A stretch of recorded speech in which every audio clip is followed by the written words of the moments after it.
We're gonna get started. My name is Claire. I'm one of our student recruitment specialists here at the University of Calgary. I support mostly students in the Calgary and surrounding area.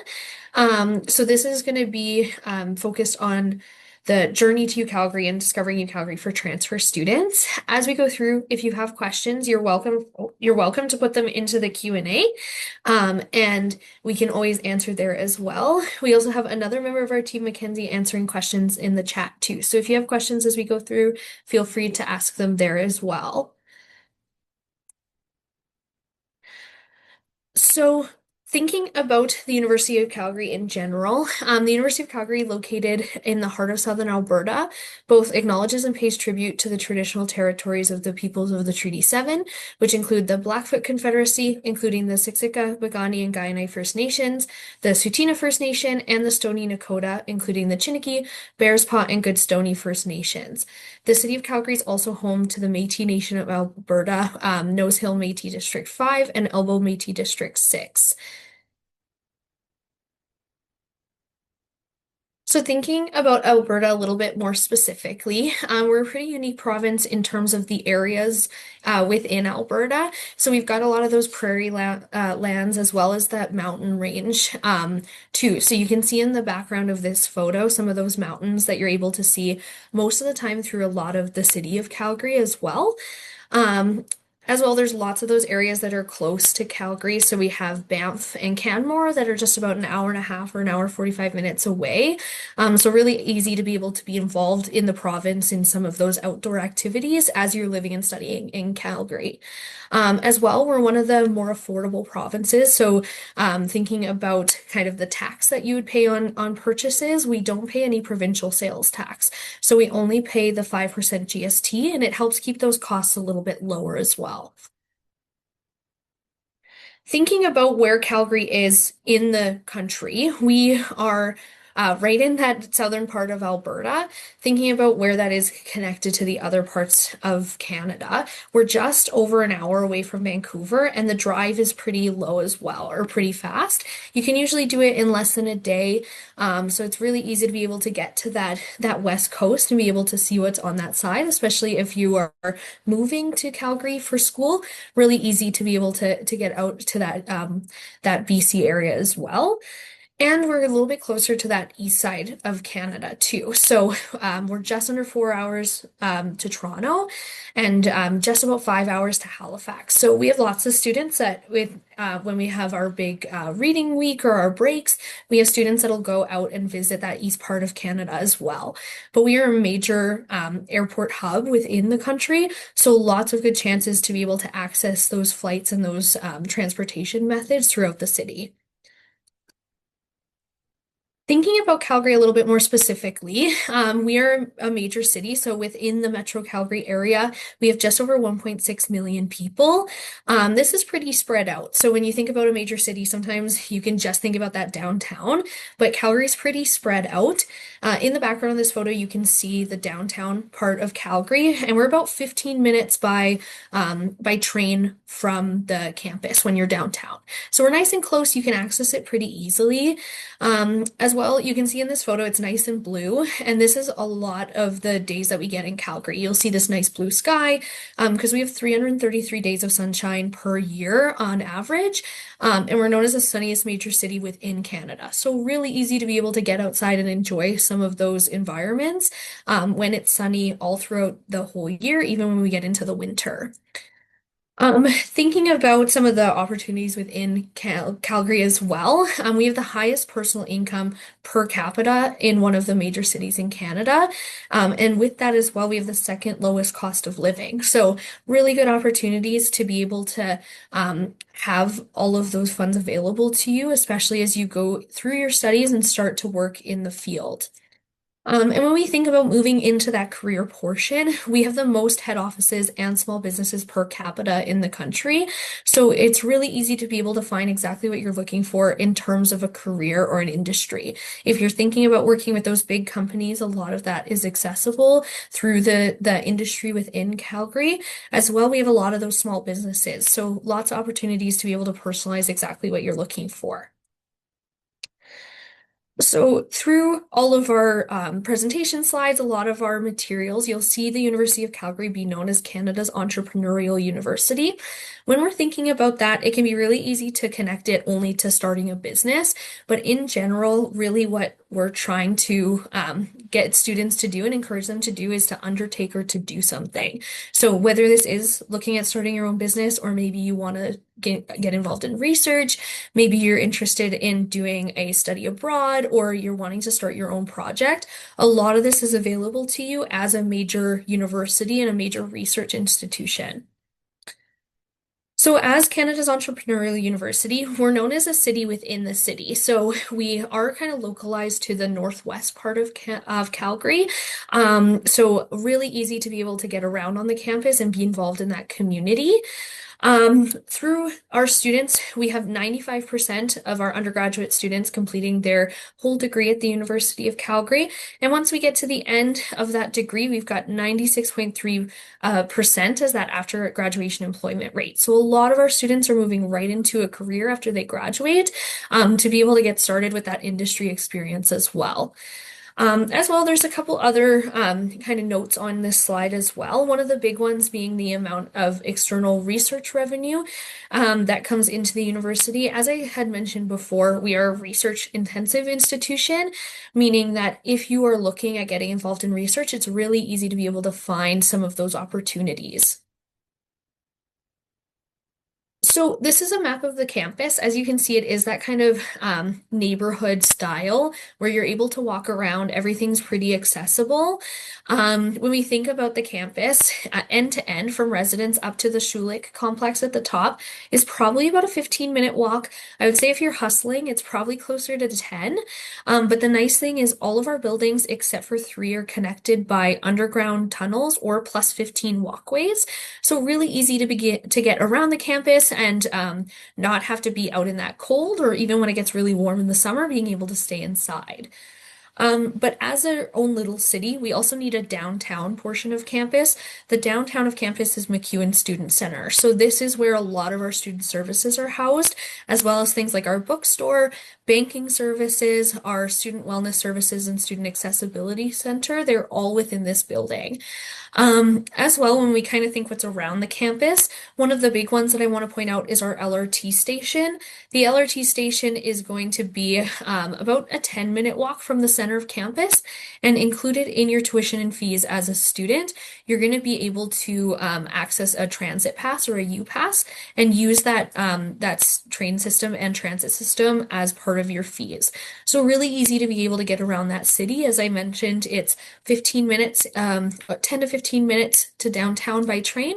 So really easy to be able to get around as well. As well, one of the other ones that I want to point out is the residence at the bottom.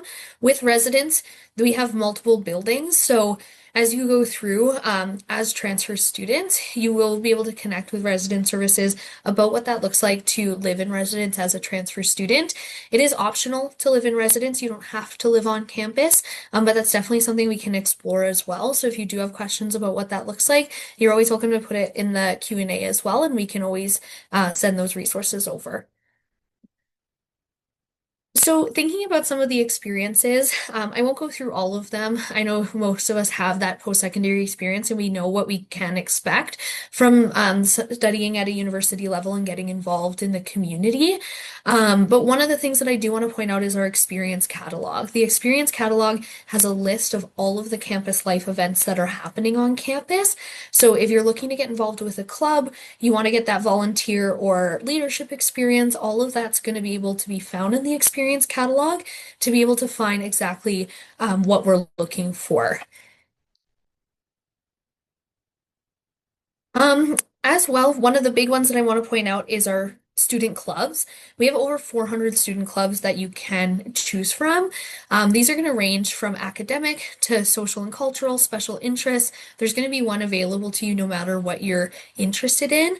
And you'll be able to start getting involved with these right away. So if you are going into your program and you know that you want to be involved in a club, there's lots of opportunities to get involved right from that first day on campus. One of the other ways that a lot of our students are getting involved on campus is staying active. So we have an aquatic center, fitness center, all on campus. One of the other ones that we like to highlight is our Olympic Oval. The Olympic Oval is our speed skating rink, and it's actually known as the world's fastest ice because of the speed skating records that have been broken in that facility. This is all accessible as part of your tuition and fees. Sometimes there'll be an extra cost depending on what you're getting involved in, but a lot of this is accessible right on campus. As well, we have some of our recreational and intramural sports. So if you're looking to learn a new sport or play a little bit more casually in a sport, then these are a great spot to look. But if you're thinking that you want to play varsity or club level sports with one of our Dinos athletics teams, we also recommend connecting with them directly to be able to talk about what that process looks like. So, thinking more on the academic side, again, I won't go into detail on every single one. I know a lot of you have that experience at the university level and what it's like to study at a university, but some of the ones that I want to point out that are really unique to UCalgary are some of our facilities. So, places like our quantum labs, where they do quantum physics research right on campus, as well as places like our human performance lab. So, our human performance lab does some really cool work with funded research from the NFL for concussions, work on accessibility needs, mobility needs, things like that. Lots of chances to get involved with those as well. And some of them even take you off campus. So some of the field schools are an opportunity to do that hands-on learning as you go through your program to be able to work on some of those real world problems as you start to study. As I said before, we are Canada's entrepreneurial university, and one of the things that we really like to highlight is our Hunter Hub for entrepreneurial thinking. This is a space where students can start to learn about what it's like to think as an entrepreneur, to be able to learn what it's like to start your own business. Maybe you're wanting to get involved in a startup, but you don't have your own idea. You're able to connect with them about what that looks like as well. Same type of idea, you're able to add things like an embedded certificate to be able to get that foundational knowledge as you start to move through your degree program. And this isn't limited to a certain degree or certain program. No matter which program you're in, you're going to be able to get involved in some of those entrepreneurship plans and projects. Some of the other ones that we see students add to their degree on the academic side, we have things like our study abroad or global learning.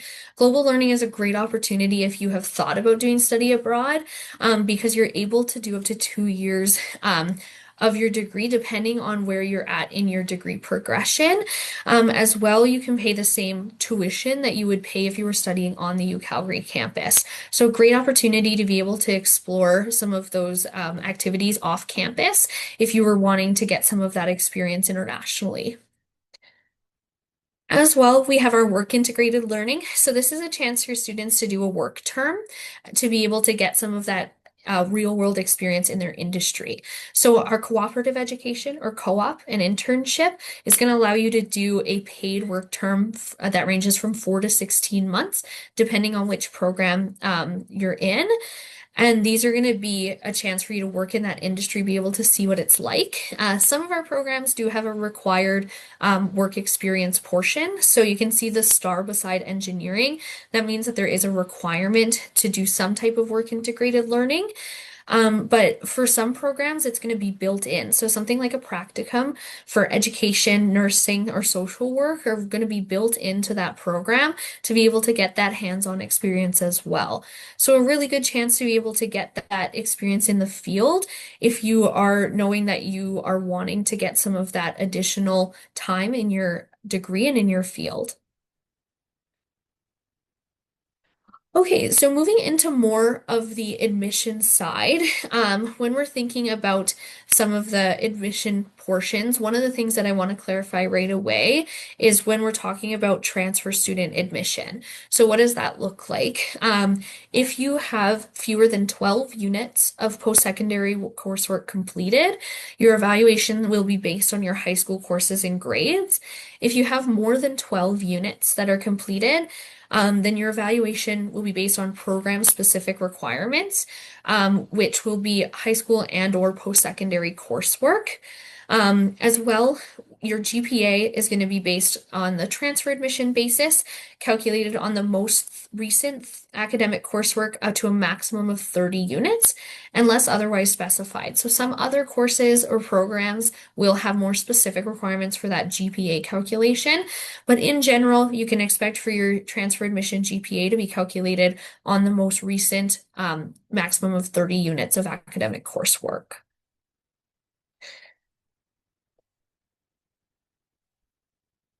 So when we think about some of the timelines before we talk about what that admission looks like, some of the ones that I want to highlight is the application for our international applicants will open August 15th every year and October 1st for our Canadian applicants. So if you are looking to apply for fall 2026, the application is open. For what those timelines look like, January 1st is going to be the day that you can start to upload your fall transcripts to be able to start that early evaluation process. So we're going to talk a little bit more about what we're going to look for in terms of that transcript. But the other big date is February 1st as the deadline to submit those required documents. March 1st is the deadline to submit the application, but if you are wanting to be considered for early admission, we need to see those documents by February 1st. And additionally, students that are admitted and have to complete all the required courses and submit final transcripts by June 1st, as well as maintaining that required average, which we'll talk about a little bit more in detail as well, but just to get those dates out there so we can start thinking about that process. So if you are applying for a program that starts in the spring, so some of the ones being something like energy engineering, there's going to be a little bit of a different timeline as well. So students applying for the spring intake have to apply by February 15th. And that's also the deadline to submit all of the required transcripts and supporting documents as well. So we want to see you applying before that March 1st deadline, before February 15th. So if you are looking at applying for a spring program, we recommend connecting with us at this point so that we can make sure we're in a good spot to start that application process. So as I said before, when we're thinking about that admission GPA, it's going to be a competitive GPA required for each program. The GPA is calculated on the cumulative GPA. This is specifically for diploma students. So for students that have completed a college diploma, so not the university coursework, this is going to be for that overall diploma for students that are looking at the spring intake for something like energy engineering. This is specifically for something like that program. We'd be looking at the cumulative GPA there. So before we talk about the specific admission requirements for some of the programs, one of the ones that we want to talk about is the transfer credit. So as you're moving into a new post-secondary program, this can be a big question. What are we looking at? What can transfer over from my previous program? So students can receive transfer credit for up to 20 courses or 60 units. When we are looking at that transfer credit, we're going to evaluate courses for admission. We'll be looking at specific transferable credit. So if you're applying for a program that has specific post-secondary course requirements, we will be looking for that specific credit. If you're applying for a program that doesn't have specific course requirements and you are looking to have those assessed, that will happen after you've been admitted with the faculty. But if you study at the university level, you can be eligible for block credit. Similarly, for students that are studying at the college or polytechnic level, for fall 2026, there is the option to be assessed for that block credit. This can change year to year. So we anticipate changes for later than fall 2026, but we do recommend checking back in on what that transfer credit looks like at that time. One of the things that's connected on this slide as well is our transfer credit search tool. So if you are applying and you have specific courses that you want to check the transferability and see if we've assessed them before, this will allow you to see if we have assessed those courses. So this is going to only include courses that were taken at an accredited university in Canada or the United States. If the course that you took is not listed in the tool, but you took it at an accredited university in Canada or the US, it'll be automatically granted credit. Um, if there's another course that's not listed in the transfer credit search tool, but it is required for admission, we are going to require a course outline for part of the admission process. Okay, so moving into some of the specific transfer requirements for admission. So I went through everybody's kind of uh, submission to register for this event and pulled the information of what we were interested in. So we're going to go through those ones. If there is one that I don't talk about that you're interested in and you want to know more about, just put it in the Q&A and we'll be able to chat about that one as well. But starting off with the Bachelor of Commerce, this is one of the programs that requires specific post-secondary courses. So what does that look like for those courses? We're going to look for 18 units comprised of the following courses: a post-secondary English course, Mathematics 249 or 265, Statistics 213 and 217, and then Economics 201 and 203. The big thing with this one is that we're going to look for the transferability from the previous courses that you've taken. If they have not been assessed before for transferability, that's when we're going to look for a course outline. Same thing for this program. We're going to be looking at that overall or the most recent 30 units of academic coursework for that competitive GPA. For the additional details as well, applicants for business or the Bachelor of Commerce program are encouraged to complete 9 units of the required courses by the end of the fall term in the year that you're applying. And this includes Statistics 213 as it serves as a prerequisite to that other statistics course.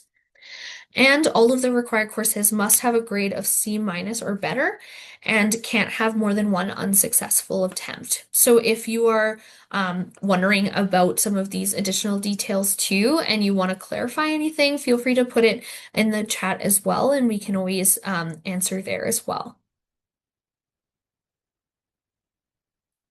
Moving into the Faculty of Arts, the Faculty of Arts has a huge range of programs and they offer a lot of different degrees. One of the ones that I'm going to go through based on the interest that we had were those specific programs that fall under all other programs. So you will see some programs that require more specific high school subjects or post-secondary equivalents, but these are the ones that are a little bit more of those general requirements. So this is one of the cases where we're going to look for high school course requirements, but we're going to take the post-secondary competitive GPA. So this all other programs category can include something like political science. It can include something like international relations, philosophy. They'll fall under this category. For this one, what we'll be looking for is English Language Arts 30-1 or equivalent in a different provincial or curriculum, high school curriculum. If you are curious what this means for your specific high school experience, online we have an admission requirements page, and you're able to see the curriculum for or the equivalents for every curriculum as well that we've evaluated. So if you took high school in somewhere like British Columbia and you're not sure what it means, English 30-1, then you can kind of check where the difference is there. Um, the next one that we're going to look at is the Faculty of Science admissions. So again, this is not all of the programs that are within the Faculty of Science, but based on the ones that it seemed that we were interested in, some of them are going to have those specific high school requirements. It'll depend on which one you're looking at. So if you're looking at a biology-based program, meaning biological sciences, biochemistry, cellular, molecular, microbial biology, plant biology, zoology, or environmental science. These are going to be the required high school subjects. And again, we're going to take that post-secondary competitive GPA based on the most recent 30 units. As well, there's a category in the Bachelor of Science called all other majors. Things that can fall under this category are going to be things like computer science. Within this category, we'd be looking for those four high school subjects. So English 30-1, Math 30-1, and two specific courses out of the category of those sciences to be able to do that evaluation as well.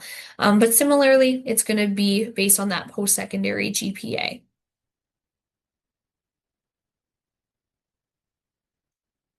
Moving into the next one, our Bachelor of Social Work. So our Bachelor of Social Work has a couple routes for students with that post-secondary experience. So our this is our diploma route. So for students that have an Alberta social work diploma, we're gonna look at students to have a required course of English 30-1, and then we'll look at that diploma. So there's going to be there's a list of diplomas as well that are available online that we can take for this one. Additionally, there's going to be supplemental program questions. The supplemental program questions are going to be based or built by the Faculty of Social Work, just so you know that social work will be a good fit for you, and the faculty knows that you're going to be a good fit for the program. So this is the diplomas that are listed below. So if you have a social work diploma from one of these Alberta institutions, this will be what we're looking at, as well as making sure that you have that English 30-1 or an equivalent post-secondary course. So this is where if you're missing that high school requirement, we're going to be able to use the post-secondary equivalent at that time. For students that don't have the social work diploma, there is the option to be a university transfer student. And what we're looking for at that point is 57 units of post-secondary transferable non-social work coursework. So if you started in a different degree and then you decide you want to go into social work, we'd be looking for 57 units in a different subject than social work. So that'll be an option as well. If you don't have that Alberta social work diploma, then we'll be looking at that point as well. Similarly, if you have a diploma, a social work diploma from out of province, you'll fall under the transfer route, where we'll be looking for 57 units of post-secondary transferable non-social work coursework. So thinking about the next one, we're going to talk about education. Similarly, our Workland School of Education has a couple different pathways into that program.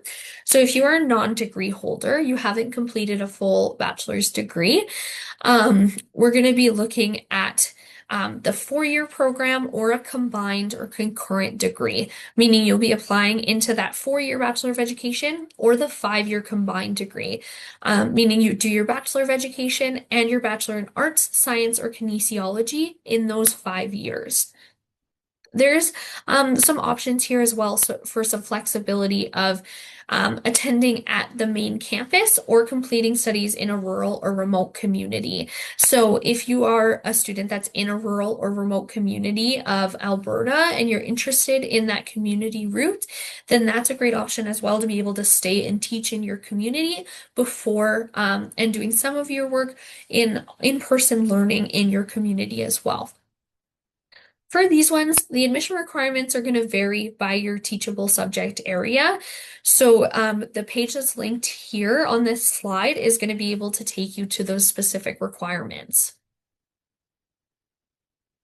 If you are a degree holder, you've completed your whole degree program, you'll be able to apply as an after-degree student into our Bachelor of Education that you can complete in 2 years.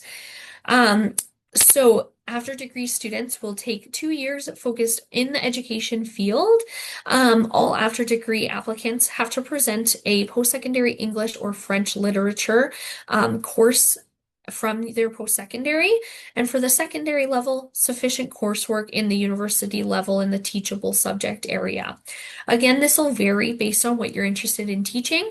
So this page will link right to that, those admission requirements for the specific teachable subjects. As I mentioned before, we have that community-based education route. This is designed for students residing in rural or remote areas, and it allows you to teach and complete your Bachelor of Education without leaving your home community. So this is offered in a blended format. You're going to have the opportunity to do 2 weeks on campus in Calgary, and then in-person field experience close or in your home community. For the community-based program, it admits to the summer term only. So meaning you would start in that summer rather than the fall. And there's a minimum requirement to be considered, but you will also have to verify residence in the rural or remote community as well. Before we move on, any questions about any of the programs or any of the requirements?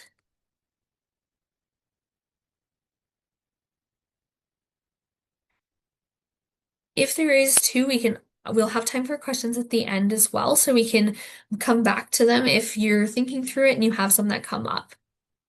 Um, but moving into the next section, we're going to be talking a little bit about the tuition and fee side. So we know it can be a big investment to go to university. It's definitely a contributing factor as you're thinking about post-secondary and continuing your studies at a different institution. So this slide shows the estimated cost for your first year. This can change, especially as you start thinking about taking the upper year courses when you're starting as a transfer student. But this can give you an idea of what those tuition rates look like. Again, this is an estimate, so it's hard to know exactly what it'll look like until we're starting to register in the courses, but it can give you that overall idea. As well, so our students that are applying as transfer students are not eligible for any entrance awards. You would be starting to look at those awards and scholarships once you're studying at UCalgary. So you would be considered for continuing student awards after your first year studying at UCalgary. You're going to be able to apply for these. Some of them are going to be competitive awards. This will require you to complete an application online based on academic merit. However, there's other criteria as well, including financial need, extracurriculars, leadership. It can be required based on the types of awards, but as you go through, it'll give you all of the requirements too. We also have nominated awards, so these ones are technically or typically for a specific faculty or program, and you'll be nominated for these as well. And we also have some awards that are funded through Alberta Student Aid.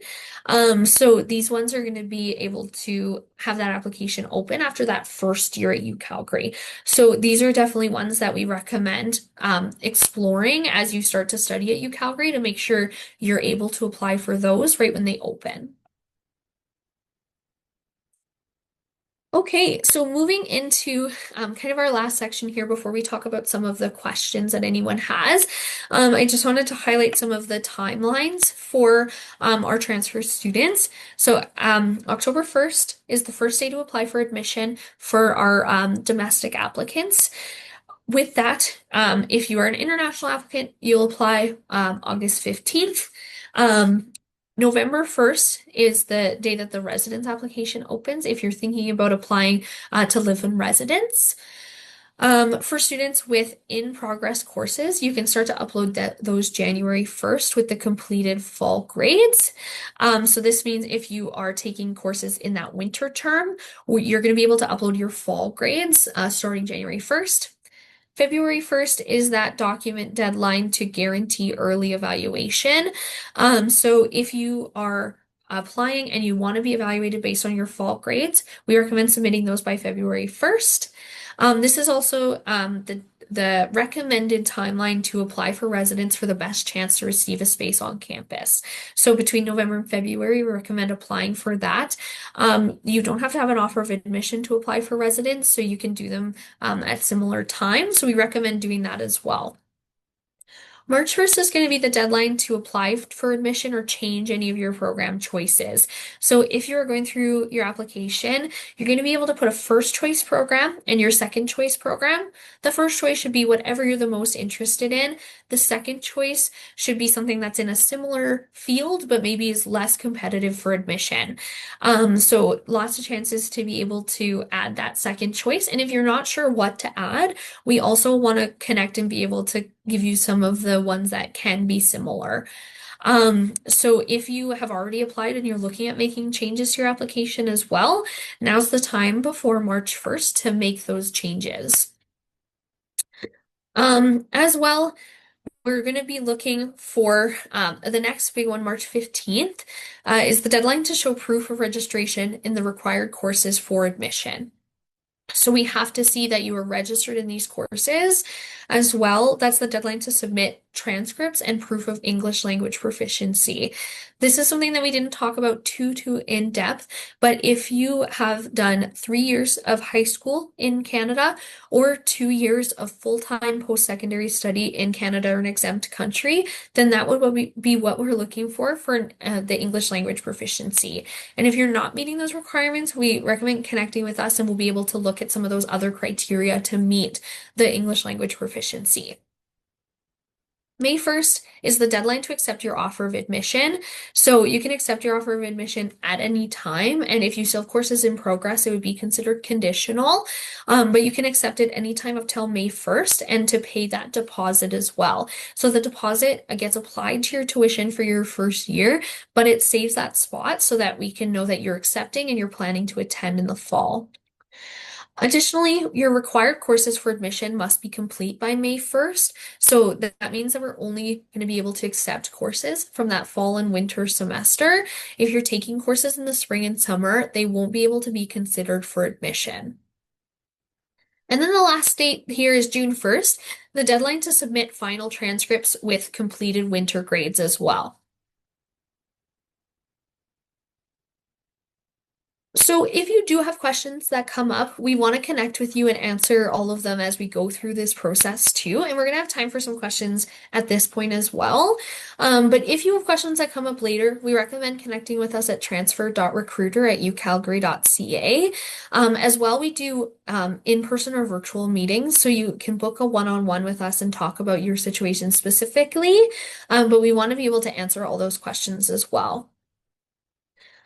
So again, you can connect with us at any time at transfer.recruiter@ucalgary.ca. As well, if you are an Indigenous student, we recommend connecting with Hallie and Alicia at indigenous.recruiter@ucalgary.ca. The other contact on here as well is Kara, our community recruitment specialist. So if you are an international student currently studying in Canada and you have questions about what that looks like too, then we recommend connecting with her and we'll be able to support in the ways that we can.